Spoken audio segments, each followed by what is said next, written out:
I'm Mr. Dersch. I teach zoology and biology.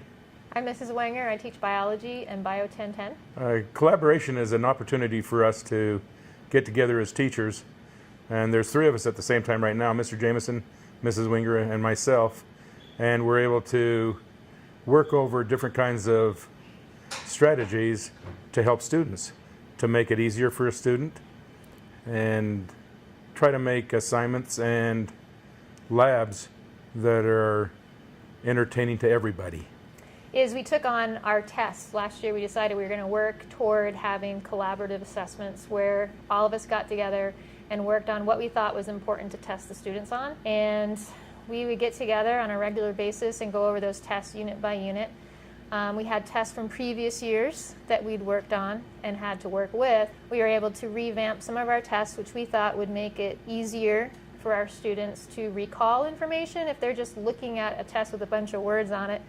And so, for example, one set of tests that we looked at between what we gave last year and this year, with our new test, we saw an 8% jump as far as how much more they had done better. So if there was an average of 75% last year across the board on the test scores, this year there was 82%. Another thing with that one right there is that after we gave the test, we compared their results because not all of the students we're going to keep throughout the year. Right. We, at the second quarter mark, after the second quarter, we sometimes switch students out, and we wanted to be able to see where those students were at and make sure that they're on the same page as other students in other classes. And even though that test had great results, George and I were pleased and Mr. Jameson was pleased, we were still saying, well, how could these, a lot of the students struggled with this question.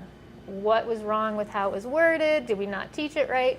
And so even though we had great results, that's still not the final product. We still want to go back, make changes for next year, maybe change some of the assignments that we get given, that kind of thing. So it's an ongoing thing. It's not just... Now, she mainly mentioned the tests, but labs are particularly important too. And we have found through the years that we failed at a lot of labs. And so we've been able to correct that and make them better so they're more appropriate. I think one of the main important reasons to keep the collaboration period is it gives us an opportunity to help a student achieve a better grade. We're able to work with them, work through them, giving them an assignment that would help, I think, them get a better grade to get a better GPA. Right. So I think that's one of the important things for me. If there was no collaboration period, I don't think we would get together after school and before school for a half hour, 45 minutes to try to work this out. And so I think it helps the students also. And I also, with that question right there, even one of our Dursels that gives that little football shaped, it even said collaboration. And you can see that up on the wall back there. Communication, collaboration is the second one.